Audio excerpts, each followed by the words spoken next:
Y bueno, por eso hoy también agradezco que nos acompañe en la entrevista Raimundo Padilla Lozoya. Él es académico de la Universidad de Colima, es especialista, está muy involucrado con el tema de la gestión de riesgos y agradezco muchísimo que nos acompañes hoy, Raimundo. Muy buenos días, bienvenido. Ale, muy buenos días, muchas gracias por permitirme platicar con tu público en Estación Pacífico, a la orden. Oye, pues queremos conocer también tu perspectiva. Tú sabes mucho también de la gestión de riesgos, de lo que se hace, de lo que no se hace, de lo que se deshace también, me atrevería a decir.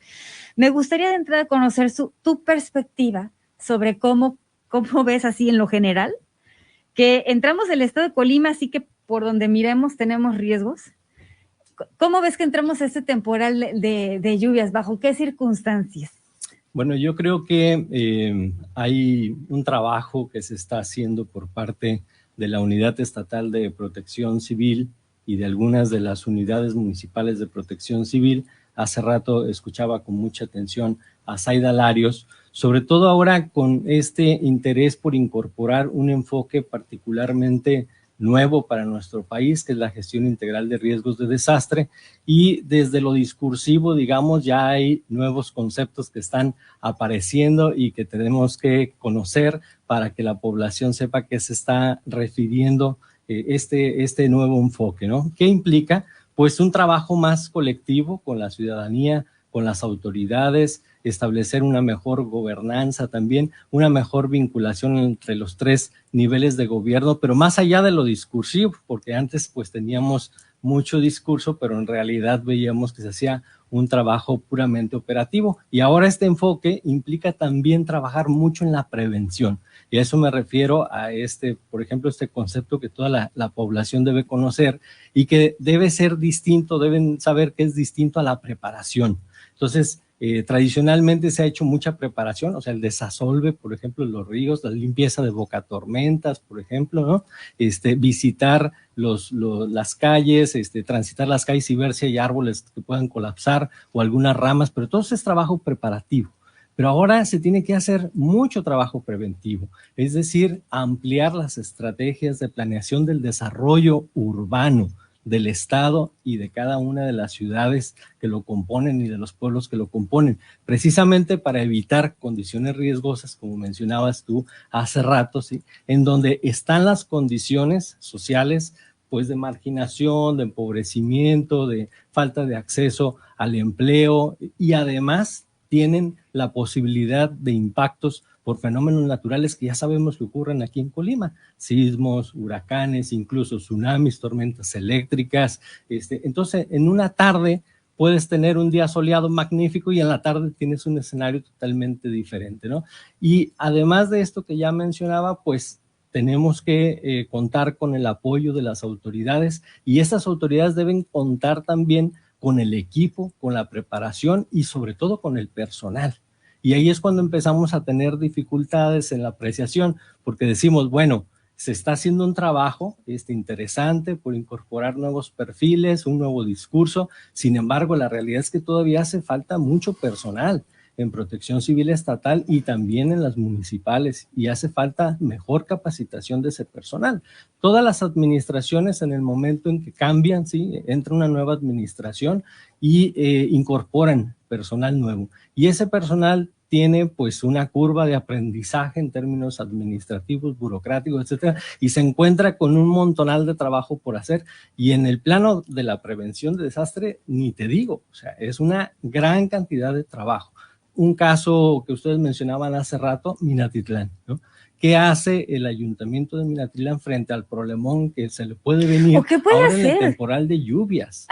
Digo, ahí también si me no pregunto ¿no? qué puede hacer. O sea, la gente tiene que pasar por ahí, ¿no? Claro. O sea, es clarísimo que de lejos puede tener el presupuesto para haber reparado esa carretera, ¿no? Gobierno del estado tampoco lo ha hecho. Esa es una carretera estatal de entrada. Minatitlán, Villa de Álvarez es una carretera estatal.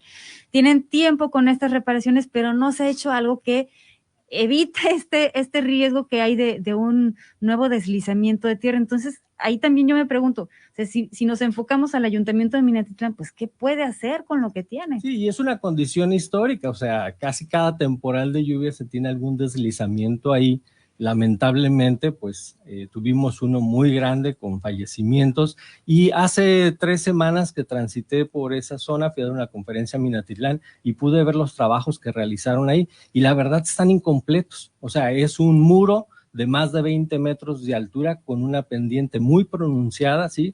Que ante una lluvia abundante, como seguramente la tendremos, se va a deslizar ese material y nuevamente va a quedar bloqueada esa vía. En el mejor de los casos.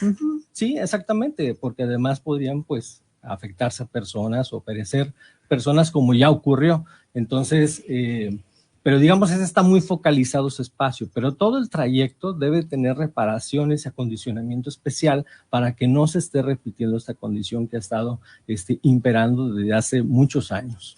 Mira, a mí como reportera, en varias ocasiones que me ha tocado transitar por esa carretera,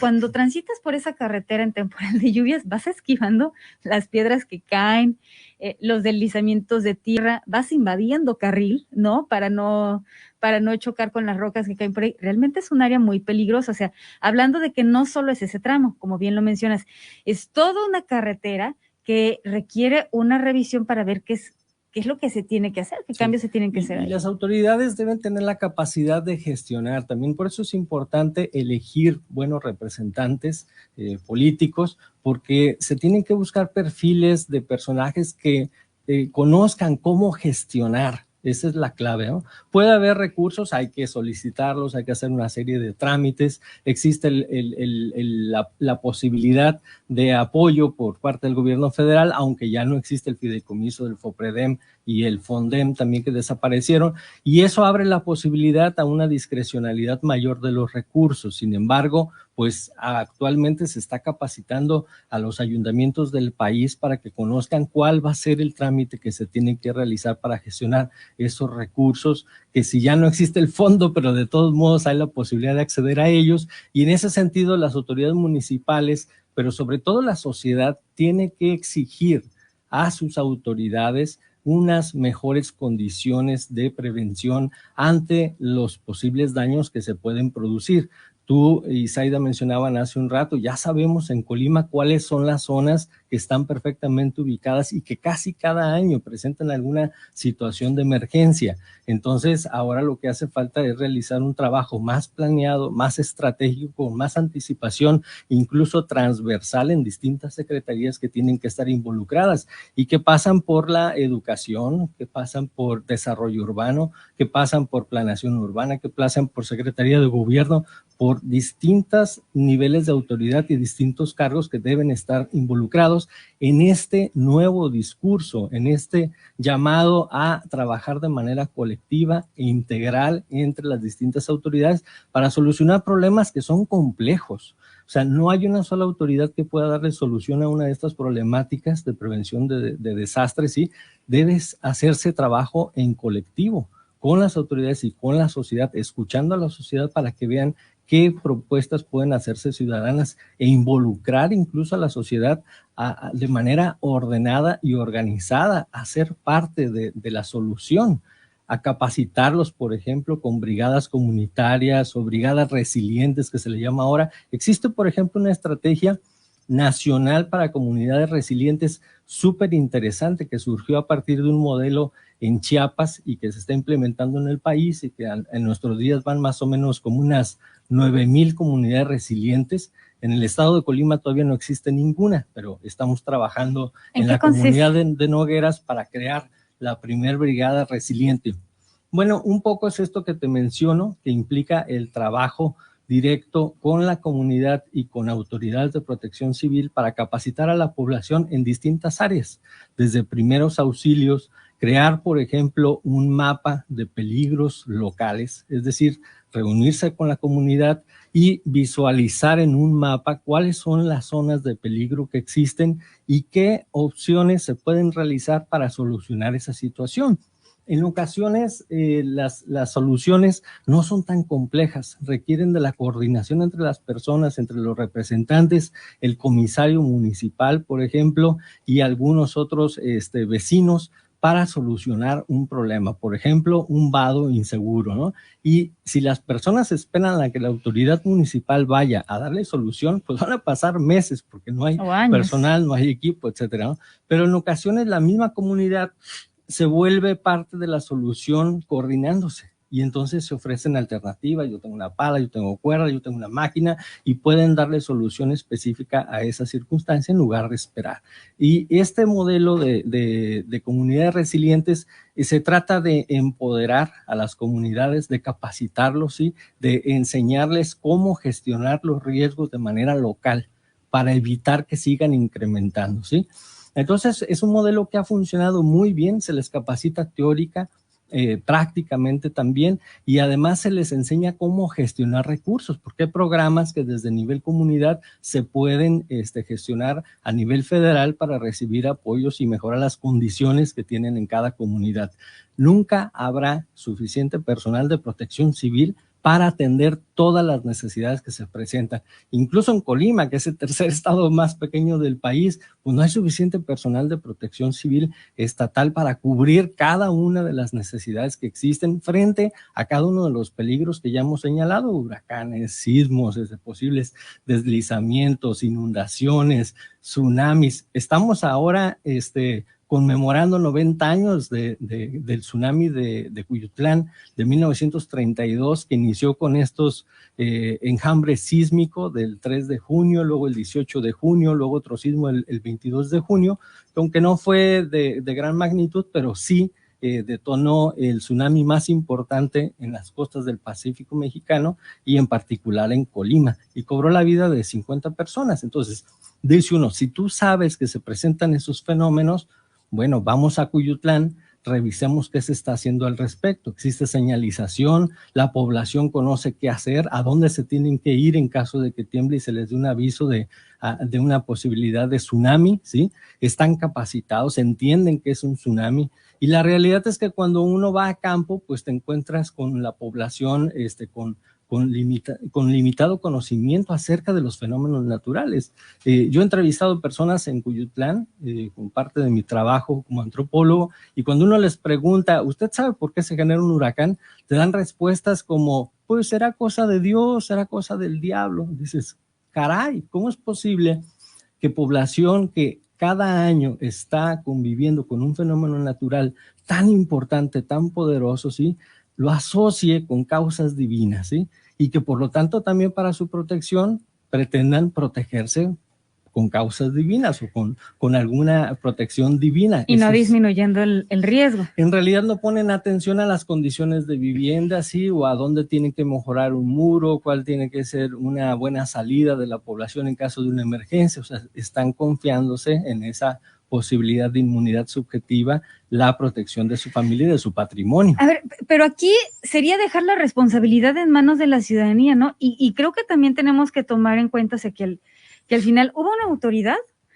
hubo un ayuntamiento, un gobierno que permitió que hubiera esos asentamientos, ¿no? Hubo un gobierno que permitió que viviendas se asentaran en los márgenes de ríos. Hubo un gobierno, que permitió que hubiera comercios en zonas de playa que cada año se ven más afectadas porque el mar avanza cada día más.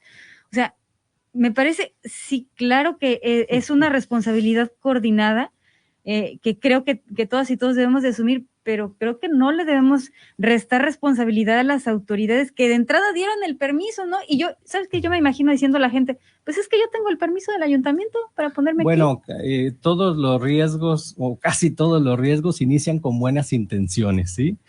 Hay que entenderlo así también. Las autoridades no tienen la intención de perjudicar a la población cuando permiten que se vayan agrupando en un espacio que a futuro puede ser peligroso. Es el caso, por ejemplo, del Paraíso, que inició como un balneario, es decir, un espacio donde las personas pudieran ir a bañarse, te vistes después de bañarte y te vas. Y gradualmente se fue generando un asentamiento pequeño que ahora pues ya tiene una gran cantidad de familias ahí y que cada año están padeciendo los efectos de marea de tormenta, de mar de fondo, tormentas intensas, e incluso son una zona de alto riesgo sísmico y también riesgo ante tsunamis.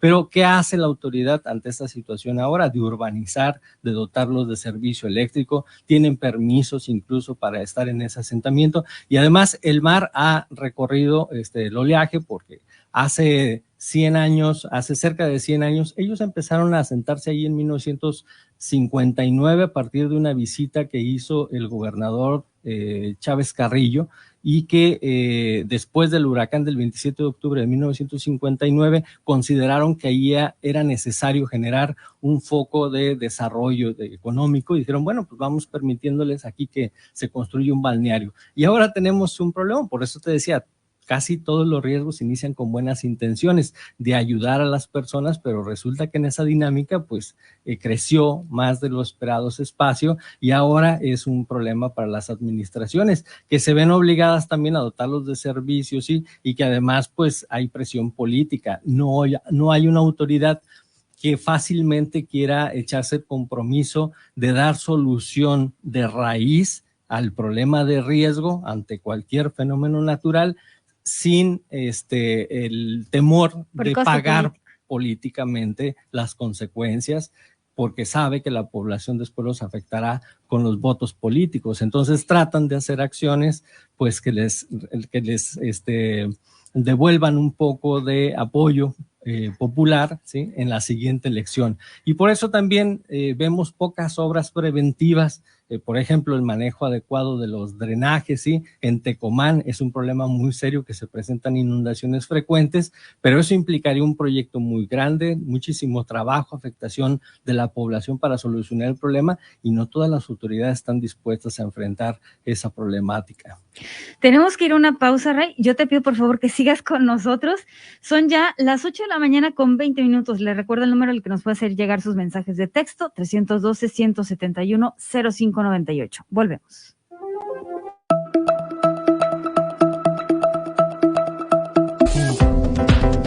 Es un informe 24 de Estación Pacífico, son las 8 de la mañana con 24 minutos. Nos quedan ya nada más unos minutitos para esta entrevista.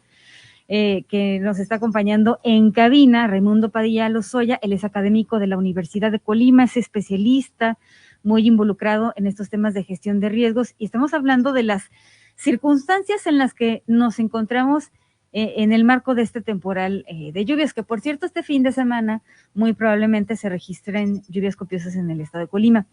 Me gustaría conocer también tu perspectiva, Raimundo, sobre la planeación urbana, que tiene mucho que ver, puede llegar a tener mucho que ver con si se registra un impacto, si se registra una afectación que no solo daña el patrimonio de las personas, nuestro carro, nuestra vivienda, la infraestructura pública, no, que también ponga en riesgo nuestras vidas. ¿Cómo observas la situación de planeación urbana aquí en la entidad? Bueno, mira, la verdad es que hace falta mucho trabajo todavía por realizar a nivel local y a nivel nacional, ¿sí? Vamos a iniciar a nivel nacional, estamos participando en la creación de la norma de gestión integral de riesgos junto con la SEDATU y distintos especialistas del país, precisamente para incidir en el marco de la ley de asentamientos nacional, ¿sí? En todo lo que esté involucrado con el desarrollo urbano, de zonas urbanizables y de zonas no urbanizables que también se encuentran en situaciones de riesgo bajo condiciones muy particulares. Y esa investigación que se tiene que hacer para construir una norma te abre las puertas acerca de cómo se encuentra todo nuestro país en ese tema, en vinculación entre autoridades. Y hay una desvinculación entre Protección Civil y las autoridades que se dedican a la planeación del desarrollo urbano. Y eso ocurre casi en todo el país. A nivel estatal y a nivel local ocurre también. Es raro que inviten a Protección Civil a las reuniones de planeación del desarrollo urbano. Es grave, tú bien lo dices, sí, porque además Protección Civil se encarga de construir herramientas muy importantes como el Atlas Estatal de Riesgos o los atlas municipales, que tampoco son considerados en la planeación del desarrollo urbano. Entonces, esto abre la puerta a que muchos... Pero se supone que para eso están, ¿no? Claro. No para ser ignorados, sino para que los tomen en pues cuenta. Pues sí, y la ley así lo dispone, que tienen que incorporarse el uso de estas herramientas. Sin embargo, en la práctica se realizan acciones distintas, ¿no? Por eso es que vemos muchos asentamientos que de repente te sorprenden, vas por una calle y dices, ah, caray, ¿y aquí qué se está construyendo? ¿No? ¿Quién lo está construyendo? Pero si aquí está un arroyo a un ladito, no tiene castillos esta construcción, ¿quién la está permitiendo? ¿No? Evidentemente no cumple con la norma para construcción en una zona sísmica. Pues bueno, porque no hay vigilancia. Parte de la labor de Protección Civil implicaría vigilar todo este tipo de desarrollo urbano de colonias que sí cuenten con drenajes adecuados y hacia dónde se canaliza el agua de lluvia, pero ante esa omisión tan grande, porque mencionaba yo al principio de la entrevista, no hay suficiente personal en Protección Civil Estatal que realice estos trabajos en tantas áreas que se requieren, pues la permisividad es muy amplia, ¿no? Se tienen que cumplir con algunos requisitos y queda autorizada la obra, ¿no? Y también tiene que trabajarse mucho en el marco legal, o sea, la Comisión de Protección Civil del Congreso del Estado, pues ha sido inoperante prácticamente en los últimos 10 años que les he dado seguimiento puntual a la labor que realizan, si no es que más años, ¿no? Pues para empezar, crear un reglamento estatal de protección civil que no existe, no ha existido en las administraciones anteriores y no existe todavía en la actual. Tiene que ser una de las prioridades y revisar la reglamentación a nivel municipal. ¿Por qué? Porque si existe la ley, pero no existe un reglamento, entonces la ley aplica a un criterio abierto, ¿sí? a los intereses particulares de la autoridad en turno y no está normado qué se tiene que reglamentar, en qué condiciones, con qué consideraciones, con qué normas, ¿sí? Y no están incorporadas sanciones para quien viole lo dispuesto en la ley. Entonces, si no hay sanciones, pues muchas personas se toman la atribución para generar este tipo de asentamientos en espacios irregulares o los construyen con condiciones que no son las adecuadas para una zona altamente sísmica como el estado de Colima. Y el estado de Colima es el único estado en todo el país que todo el estado es considerado una zona de alto riesgo por el Centro Nacional de Prevención de Desastres. Entonces, hace falta esa vinculación de las autoridades de los distintos niveles de gobierno, pero también de áreas específicas como el desarrollo urbano y protección civil, que tengan esa posibilidad de visualizar los instrumentos nacionales, el Atlas Nacional de Riesgos, el Atlas Estatal, los Atlas Municipales, para realizar una mejor planeación del desarrollo urbano. Con ese trabajo, reducirías en gran parte todas las condiciones riesgosas que se presentan a vivienda y se podría construir un mejor modelo de viviendas constructivo para el estado de Colima adecuado a las condiciones locales. No todo el estado de Colima tiene la misma aceleración del suelo frente a sismos. Hay que ver qué zonas son las adecuadas para construir y en esas autorizar la construcción de vivienda bajo características específicas para esta zona. Y en otras zonas, sí, que la aceleración del suelo es mayor, pues definitivamente impedir que se construyan viviendas en esos lugares porque sabemos que van a ocurrir afectaciones severas. Hay un trabajo enorme que se requiere de parte de todas las autoridades y también el involucramiento de nosotros como ciudadanía, ¿no? Compromiso por parte de la ciudadanía. Estamos trabajando ahorita en la creación de un consejo ciudadano para la gestión integral de riesgos, es decir, un grupo de especialistas que podamos observar la labor que se realiza tanto en protección civil como en gobierno para fortalecer la gestión integral de riesgo, con colegas del Colegio Mexicano de Profesionales en Gestión de Riesgos y Protección Civil que tienen una amplia experiencia práctica teórica y en campo empírica, sí, y que nos pueden asesorar de múltiples maneras. Y estamos para servirles, para estar en plena coordinación con las autoridades. Nosotros estamos más en la academia, sí, pero estamos muy involucrados en estos temas de gestión integral de riesgos de desastres. Pues te agradezco muchísimo estos minutos, Raimundo. Espero que pronto te podamos tener nuevamente en entrevista, porque hay mucho que platicar. Cuando gustes. Y mira, les voy a recomendar que compren este libro o lo descarguen de la página de la Universidad de Colima. Es el libro más reciente que hemos publicado. Se llama Historia y Memoria de los Huracanes y otros episodios hidrometeorológicos extremos en México, y contiene el catálogo de 500 años de huracanes que han impactado en nuestro país en los litorales. Entonces ahí van a encontrar desde una inundación muy importante que se presentó en el año 5 Pedernal, todos los años de registros de huracanes hasta 1955 con el huracán Janet en la península de Yucatán. Está en formato electrónico, si así lo quieren, o está en formato impreso también para cualquier persona que se interese por estos temas. Y aquí van a encontrar las respuestas de la sociedad ante la presencia de estos fenómenos tan recurrentes en nuestro país. Muchas gracias, Ale, por permitirme estar con tu público y a todo tu equipo.